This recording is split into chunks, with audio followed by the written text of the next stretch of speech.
مش شرط اي حاجه بنعملها يكون اللي حوالينا مدركين اهميتها او ان هم يكونوا موافقين عليها 100%، لا عادي. ففي حاجه انا كنت بعملها وكان دايما اللي حواليا كانوا بيبقوا متضايقين منها وبيبقوا لا وما تعملهاش والكلام ده كله. وصراحه جت عليا فتره كنت هسمع كلامهم. انا طبيعي اي حاجه بتحصل معايا بكتبها في نوت كده، بحيث ان انا افتكرها بعدين، لان انا عارف ان الفتره دي هتخلص ومش هيتفضل معايا غير شويه صور او شويه كلام، هو ده اللي هيفكرني باللحظه دي، سواء هي حلوه او وحشه. لان هي لو حلوه فهكون مبسوط، لو وحشه هكون مبسوط برضو ان انا عديت المرحله دي. فانا كنت دايما بعمل ان انا لما بخرج في اي حته كنت لازم اسجل اليوم ده بصور او فيديوهات، سواء انا هنزلها او حتى احتفظ بيها.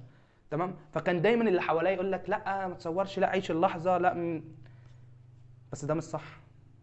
بعد وقت اكتشفت ان انا شفت صور زمان كنت مبسوط قوي، اللي هو ايه ده، انا عايز الوقت ده يرجع تاني.